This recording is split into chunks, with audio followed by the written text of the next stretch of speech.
سندھ کے ضلع لاڑکانہ میں سہیل انور سیال ایم پی اے اور سابق ایم پی اے موسم علی عباسی کے درمیان کافی دنوں سے ایک کشیدہ صورتحال چل رہی ہے۔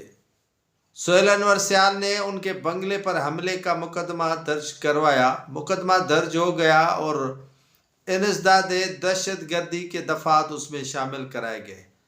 نہ صرف سابق ایم پی اے جی ڈی اے رہنما معظم علی عباسی کو اس مقدمے میں نامزد کیا گیا بلکہ ان کے بیٹے کو بھی شامل کیا گیا۔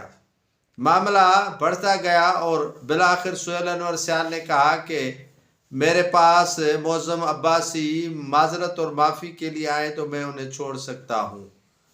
ان کے درمیان یہ تصفیہ نہیں ہو رہا تھا اور تمام سیاسی جماعتیں ان کو اور وہ تناؤ بڑھانے کے لیے جا رہی تھی، لیکن ایک خاتون نے تمام مردوں پر بھاری ہونے کا ثبوت دیا۔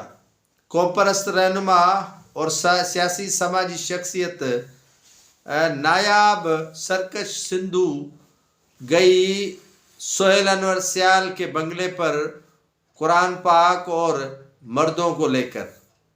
وہاں پر طارق انور سیال ان سے ملے، چھوٹے بھائی سہیل انور سیال کے، اور کہا کہ میں ایک خاتون نہیں بلکہ آپ کے پاس سندھی میں جیسے کہتے ہیں کہ نیانی ہو کر آئی ہوں، اور نیانی 7 قرآنوں کا درجہ رکھتی ہے، اور مجھے مان دیں اور عباسیوں کے ساتھ صلح کر لیں۔ وہ بھی مرد کا بچہ تھا اور اس نے قرآن شریف اور ایک خاتون جسے مان اور مرتبہ دیتے ہوئے کہا کہ میں تصفیہ کروں گا اور صلح کروں گا، آپ چل کر آئی ہیں۔